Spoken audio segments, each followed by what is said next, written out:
I want you guys to be prepared. I want you to be ready. I want you to ask for help. If you have people in your life that are willing to help you, if they're offering help, don't do that normal thing we do and say, oh, I'm good, I'm fine. No, say, yeah, I'd love for you to come over to help. Can you do laundry? Can you cook a meal? Can you do some dishes? And here's the thing, when your friends and your family come over to help you during postpartum, it is not so they can sit and snuggle the baby.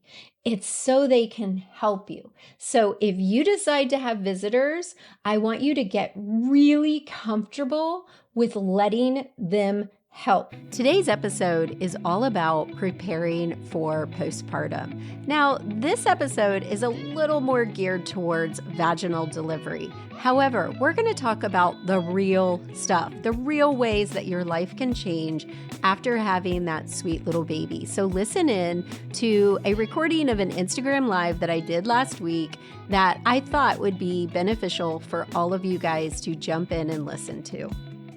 Hey, you guys. Wow. I am so excited to be here with you guys to do a live today. We are going to be talking about postpartum. And I am super excited about this talk because we had so many babies in Calm Labor, Confident Birth, and the VBAC Lab the last few weeks. In fact, we did our happy hour today with our students, and we had so many teeny tiny babies, brand new mamas in the throes of postpartum recovery. So if any of my students are on here or any of you guys who have just delivered, keep going. You've got this. You're amazing. I know it's hard. I know you're tired, but you're incredible and you're doing an amazing job. I just want to encourage you because I know that postpartum can feel so lonely. It can feel so lonely, and sleep deprivation is one of the top hardest things you will ever face in your life. Can anybody give me like hands up emojis or hit the heart or something if you know what I'm talking about when it comes to sleep deprivation? I remember when I had Grayson, I was like, how the heck do you forget how bad it is when you're not sleeping? And so there's a couple things I want to talk to you guys when we talk about preparing for postpartum recovery. And then I want to give you guys some permission to feel some things, because I think as women, as moms, as new parents, and I'm talking to the new dads as well, we tend to hold ourselves to this really high, crazy standard. And so today, I want to give you permission to feel the feels, whether it's anger, disappointment, resentment, whatever, feel the feels. I want to dive right into this topic. And it's so near and dear to me because a lot of my girls inside of both my birth classes are in the throes of either about to have their baby or they just had their baby and they're feeling all these things. And I think a lot of times, and you guys, I teach birth classes, I'm a labor and delivery nurse. I do have experience in postpartum as well, both as a nurse and as a mama. But I think a lot of times it's like the wedding. We prepare for the wedding. We've got all this going. We've got lists and we've got checklists and we've got our little books with everything written down, and we've taken the classes and we're getting all ready. We've bought all the cute outfits, and then we have the wedding. And then afterwards we feel this sense of, now what? So we're going to talk about preparing for the birth, but also preparing for postpartum, because I think a lot of times, and this is why we added a postpartum recovery class to our arsenal here on Labor Nurse Mama, is because a lot of our moms were like, man, I knew everything about birth. I was so ready for birth, but I was not ready for postpartum. So that is the last thing I want for you guys. So let's talk about what to expect during your postpartum recovery period. So we did a little postpartum prep for cesareans a couple weeks ago. So if you missed that, go back and listen to that one. Today, we're going to primarily talk about vaginal recovery. So let's talk about the first big thing, which is bleeding. Typically, most mamas are going to bleed for the first 6 weeks. The heaviest part of your bleeding is that first 3 to 10 days. During that first 3 to 10 days, it's going to be like a really heavy period.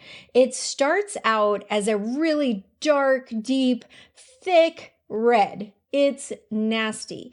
The difference with your bleeding after having a baby is that it's got a weird smell to it. And the reason it smells like that is because it is a mixture of all that amniotic stuff, the tissue, and all the leftover blood from your pregnancy. Girl, there are a lot of bodily changes after having a baby. Remember, during pregnancy, we have all this extra fluid. We have all this extra cardiovascular work going on. So now you're going to get rid of all that. So you might notice that you're sweating a lot. You might be swelling and getting rid of all those fluids. So sometimes immediately during postpartum, because of all the fluids we give you during labor, sorry about that, you might swell up immediately. And then you're going to release all that through sweating, especially at night. It's not fun. You might have a lot of night sweats. But with your bleeding, it's going to start out, it's heavy, it's dark red, it gets a little bit darker, then goes down to a pinkish color. Now, during that first 3 to 10 days, that initial period, and it's different for everyone.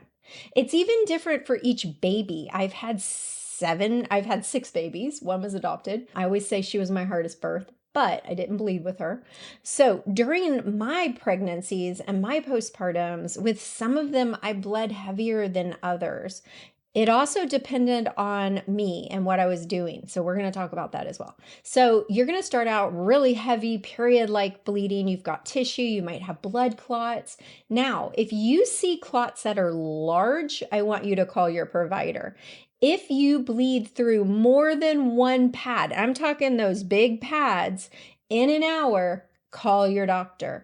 You should see it tapering off somewhat, your bleeding. It should not be like a certain way and then get way heavier. That's not normal. However, if you do too much in a day. So let's say your bleeding's tapering off, it's getting better, and then you get up, you walk the neighborhood, you walk up and down the stairs 20 times, you pick up the laundry basket, you go, you pick up your toddler, you throw your baby and your toddler on your hips, you might have an increased amount of bleeding. That is normal. So that gets to one of my points that we're going to get at too. You should see it tapering down. So starts out red, goes to a pinkish color, goes to a brownish color, and then it ends up like a yellowish white color.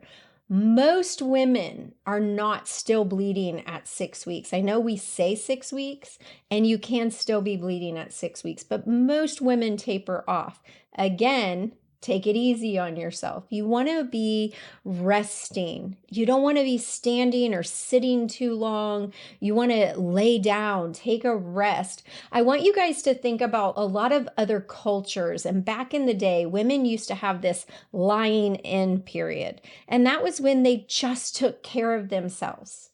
So I want you guys to really think about that first 6 weeks as your time to take care of you and baby. That's your priority. You and baby. You just went through something incredibly difficult. Birth is a lot of work. So I want you to give yourself permission to rest. Give yourself permission to look at that pile of laundry and say, screw it. I want you to think, okay, I don't have to get all these things done. What I need to get done today is taking care of me and taking care of baby. Now, I've been there. And when you don't have a lot of extra help. I know what that's like. So I know some of you guys are like, that's easy if you have a partner who helps you, if you have family to help you. I know that it can be very hard. I've done it without help.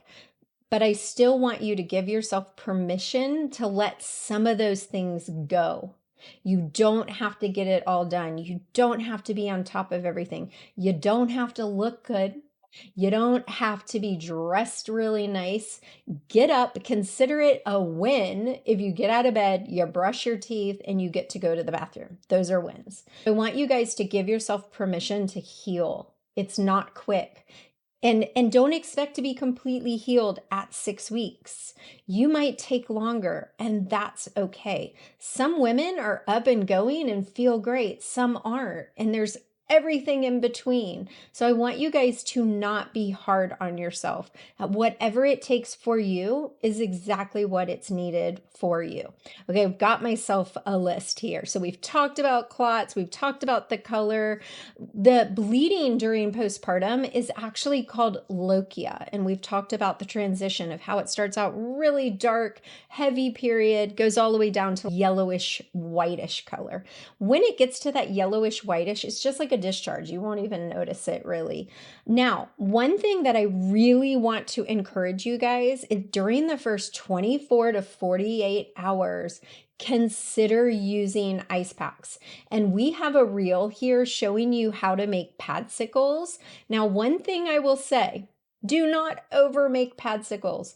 6 to 8 should be sufficient. Most of my mamas who lay out a big pizza pan or cookie sheet and make 20, they don't use them. So you can use them for boo-boos later, but 6 should be a perfect amount of padsicles. I also did a little trick that I showed you guys I think I did a reel showing you a labor and delivery nurse trick. And so if you do not have padsicle made and you are swollen and your booty is hurting, you've got hemorrhoids, you've got stitches, grab out a newborn diaper. This is a little trick for you guys. And you're gonna just gently pull apart the end of the diaper. You can see that I just pulled it apart here and fill it with ice. And then you don't even have to seal it. Put that in your underwear and it's heaven, and it's the most absorbent pad you could ever have. If you buy pre-made ice packs, the pads, a lot of times the blood just rolls off. So there's literally no point in those. So use a diaper or make your own padsicles. They work great. Okay, another thing that we really want to have, and let me see if I have it here. Oh no, I don't have it. Is a perinatal bottle. So you're going to get a perinatal bottle in the hospital. We give them to you after delivery. Those things are golden, girls. Keep them. Bring it home with you. You can also buy, I have a couple that I've bought. Frida Mom has a great one. Lancino has a great one. But remember, you don't have to buy one because you're going to get one in the hospital. And you can ask your postpartum nurse for an extra perinatal bottle. These are squirt bottles, and I'm so mad that I don't have it here, but I actually keep it in my bathroom for when I'm on my period because it's amazing. So you can fill it with warm water, and every time you go to the bathroom, I want you to rinse off. Now, here's a labor nurse tip. Don't touch your perineum with it. If you touch your body with your perineal bottle, you're going to cause it to have germs on it. So I see it all the time in the hospital. Mamas will just touch their bottom with it, and then we have to get a new one. So be very cautious that you keep it at a distance from your perineum when you're cleaning yourself. This is just keeping clean. Every single time you go to the bathroom, rinse off with warm water. So you're going to go into the bathroom, or your partner's going to go with you, turn the water on right when you go in the bathroom, get it nice and warm, fill up your perineal bottle, go to the bathroom, and you're going to rinse off with the bottle. Then you're going to pat dry. This is top tip, because if you rub, you're going to hurt your bottom. All right, let's think what else. So every time you go to the bathroom, you're going to clean with your perineal bottle. You're going to use a warm spray bottle. I love the ones we give in the hospital. I don't think you should have to buy one, personally. You're going to want to do a sitz bath. So I have my sitz bath here. So this is a sitz bath. Right here. So a sitz bath, you're going to fill it with warm water and you're going to put it right on the toilet. This one has a little pump spray, so you can do like a bidet, right? You're going to have a warm water bottle that's going to put warm water into it. You want to get it nice and warm, and you want to do this as often as you can throughout the day. This is going to help speed up your healing process tremendously. You can do it for about 20 minutes. You guys, it feels like heaven. If you have hemorrhoids, you do not want to miss out on this. If you have stitches, you don't want to miss out on this. This is amazing. So get a sitz bath. I love this one because you can flatten it and just keep it next to the toilet or in your closet. All right, what else? So you're going to do that 20 minutes several times a day. You want to rest often. Laying down, remember I said no sitting or standing for too long of a period. A lot of mamas find if they have hemorrhoids to get like a donut cushion or some kind of cushion to put on their chair so that they're not putting too much pressure on their bottom.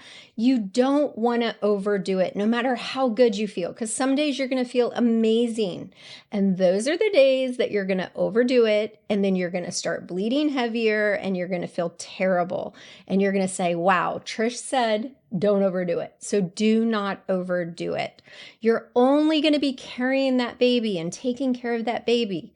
Everything else can. If you don't have a good support system, I want you guys to start thinking about that now before your baby comes. So what are some things that you could do if you don't have a stellar support system? And I've been there. I moved away from my family and I didn't have a lot of support during postpartum. So some of the things that I did was I prepared freezer meals ahead of time. I had all my supplies ready and I had a list of all the important phone numbers ahead of time. And we're going to talk about that in a minute because I think that is really important for postpartum. We'll talk about which phone numbers to have ready. I've got a list so I don't go off on all these tangents. So again, you are going to take care of you. Hey mama, did you know that we are offering an incredible deal on our 5 powerful birth workshops from our last Fearless Birth experience? If you check out the link in the show notes, you can grab all 5 workshops to watch whenever you want and share them with your birth coach or your partner. You also get an interactive workbook and worksheets for each class. Class 1 is all about labor pain. Class 2 is all about unmedicated birth. Class 3, how to share your birth plans. Class 4, confidently coping during labor. And Class 5, how to push like a boss. Now, you can grab all 5 workshops for lifetime access for $24. The link is in the show notes. So now we're going to talk about visitors during postpartum. I get this question all the time, and we talk about this on our weekly happy hours. If you don't know, we have 2 birth classes, Calm Labor, Confident Birth, and the VBAC Lab. Both of them include weekly hangouts with me or my team doula, Taylor. And we meet on Mondays with the VBAC Lab and on Wednesdays with the Calm Labor Confident Birth students. And one of the things we spend a lot of time talking about is creating boundaries, whether it's boundaries with your providers or boundaries with your partner or boundaries with your family members. One thing that comes up a lot is postpartum visitors. So if you guys have been worrying about that, tap some hearts, give me some hearts, because I know that it gets really stressful for you and your partner, and sometimes between you and your partner if you don't agree. So I want you guys to start talking about it now. What do you want for your postpartum period? Because remember, like I said, you're going to be bleeding, your boobs are going to be leaking, you're going to feel different, and you're going to be healing. So if you want a really tight wall around that recovery period, you have every right to do that. It's okay if someone has to wait to see your baby. That is okay, and that is your choice. You don't have to apologize. You don't have to make excuses. So I want you guys to start thinking about your postpartum visitor policy for your home. Now, COVID has helped us out a little bit, right? Because we don't have to fight as much in the hospital, although some are getting more lax. But once you get home, what do you want? What do you want? Are you comfortable having people coming over and seeing you with your boobs leaking or seeing you with a diaper on, because that's what they feel like, or having to get up slowly and move to the bathroom or being in the bathroom for 20 minutes to doing all your pericare? Some people are not comfortable with that.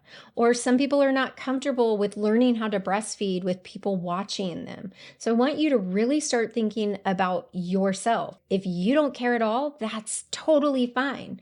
If you completely care and you're not comfortable, that's totally fine. This is your recovery period, and you have every right to set up the rules and set up the boundaries. Now, if you're having some conflict with your partner, because maybe your partner wants their parents to be able to come over, or their sister, or their best friend, then you need to talk about it now and tell them how you feel, and that you might feel vulnerable, or you might feel uncomfortable with someone there when you're learning how to be a mother, or you're exhausted, or you're feeling terrible. The other thing is, if you are like, oh, no, I don't feel that way, anybody can come over, but then you have the baby and you feel like nobody can come over, that's okay. Go ahead and tell your friends and family, hey, I don't know what my recovery is going to be like. I may want everyone over, or I may want no one over, but just love me through it and understand that I'm learning how to be a mama, and I'm learning how to be a parent, and I'm going to be recovering. You have every right to let that be as fluid as possible, whatever your boundaries are. And I just want to give you permission to do that. And remember, I told you I'm going to give you permission to feel some feels. We're going to talk about something that me and my students had. We had an incredible conversation. It was eye-opening for myself as well, because I came from a very birth-friendly family. We had babies in our family. I was very comfortable with babies. I was very comfortable with that process.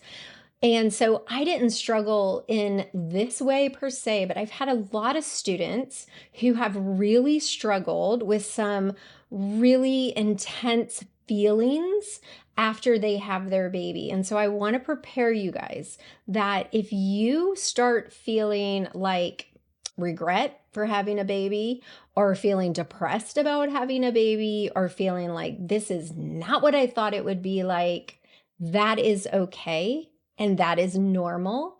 And that does not make you a bad parent. That makes you a normal human being who's going through sleep deprivation, hormonal changes, and recovery. So if you find yourself right now, if you're one of my new mamas who's feeling guilt because you're like looking at your baby and thinking, I don't like you, that's okay. And it's normal. This is a brand new person who is invading your space. If anybody invades our space, we might feel a little bit upset or angry or resentful. That's normal. We feel that way with adults. We're going to feel that way with babies. Now, some of you guys, doesn't bother you at all. But if you're one of those moms who's feeling like, gosh, I really can't believe I decided to have a baby and now I'm going through all this and I feel guilty, don't. This is normal. You're good and you're going to move through it. And you are a good parent and you're a good mom and you're a good dad. I promise you, this is normal. Now, one of the things I said was I want you to have a list of important phone numbers and resources handy. And we have a checklist and a guide that I'm going to link to my stories when we get done that's going to walk you through this. So some of the resources and some of the things that I want you to have handy ahead of time, I want you to be prepared, because you guys, sleep deprivation is horrible and can really mess you up and mess up your thinking process. So whether your list, my phone is right here, whether your list is in a notes on your phone, or you send a text message to yourself and your partner or a good friend, or you just have it on. So this is one of my favorite Amazon buys. It's a mess right now, but it's a little dry erase board. And then I have my dry erase marker sits right there, and I keep it next to I have one next to my bed. I have one next to my little guy's bed. We write notes to each other. And whenever, if I wake up at 2 a.m, I'm like, oh my gosh, I forgot to send so-and-so the breastfeeding list. I write it down. Having notepad is fantastic. So you could have something like that. You could have a little journal where you have important numbers. And here's what I want you guys to have ahead of time before baby comes. I want you to have a list of your providers, so you know your provider's phone numbers. I want you to have your lactation consultant number ready. I want you to go ahead and set up a consult with her. Even if you feel like breastfeeding is going amazing, they can always teach you more and they can always give you tips and encouragement. So have it ready to go. A lot of insurance companies will provide it. A lot of hospitals, if you delivered at their hospital, you can go back to see their lactation consultant for free. I want you to have your pharmacy number ready, and I want you to have all of your if you take monthly medications, if you have refills, have that ready to go. Go ahead and get them refilled if you can. And I want you to find some support groups, whether it's mom support groups, a newborn. If you're in Calm Labor Confident Birth or VBAC Lab, I want you to come into happy hour so we can support you. And then I want you to consider having a postpartum doula. I am actually doing a podcast with a postpartum doula, and I can't wait to talk to her because I think that is an invaluable resource. So if you have the option, consider doing that. The other thing I want you to do is have a number for a therapist, or there's things like betterhelp.org or different avenues in case you start getting postpartum emotions that are out of control or feeling overwhelming. And most of the time, postpartum depression will manifest itself after about 2 weeks. Those first 2 weeks are just crazy. Everything's out of whack. So after 2 weeks, if you're feeling low, if you're feeling despondent, or you just don't feel right, go talk to someone and get some help. This is not a bad thing. This does not say anything bad about you. This just says you've been through something and you need some help. Girl, I am in therapy. All of my kids are in therapy. Therapy is incredible. Having a baby it does a number on your system. So having someone to talk and bounce things off, having support is such an amazing gift. I want you guys to be prepared. I want you to be ready. I want you to ask for help. If you have people in your life that are willing to help you, if they're offering help, don't do that normal thing we do and say, oh, I'm good, I'm fine. No, say, yeah, I'd love for you to come over to help. Can you do laundry? Can you cook a meal? Can you do some dishes? And here's the thing, when your friends and your family come over to help you during postpartum, it is not so they can sit and snuggle the baby. It's so they can help you. So if you decide to have visitors, I want you to get really comfortable with letting them help. A lot of times we tend to feel bad for asking for help. This is not the time for that. I want you to say, I'm going to ask for help. So if your best friend comes over and she wants to sit on the couch snuggling the baby while you're up doing dishes and making her a drink and getting a snack, no. So if you're a best friend listening, if you're a friend listening, if you're a family member listening, your job is not to snuggle the baby. Your job is to come alongside this mama and this new daddy or this new partner and support them, help them, do something. Go over, switch the laundry, go in the baby's room, see what needs to be done, and fill a need. Do not just sit and hold the baby. That's your reward for helping. If they come over and they help, then they get to snuggle the baby. How's that? But you get to snuggle the baby while they help you. I hope this helped you guys. I hope this was beneficial. I'm going to post a checklist and a little guide for you guys. And as always, send us a DM, send us a question. We love getting your questions. We love hearing from you guys. If you're in the throes of postpartum, girl, you are not alone. We are here with you. We are supporting you. We are so proud of you. Have a great day, you guys. I'll see you again soon. Hey Mama, I hope you enjoyed this episode of The Birth Experience with Labor Nurse Mama, where we talked about preparing for postpartum. I find that a lot of moms prepare for birth. Yay, that's what I love. But you also need to be prepared for your postpartum journey. This is life-changing. Make sure that you hit subscribe and write us a review and let us know what you'd love to hear about in the future. As always, we'll see you next Friday. Bye for now.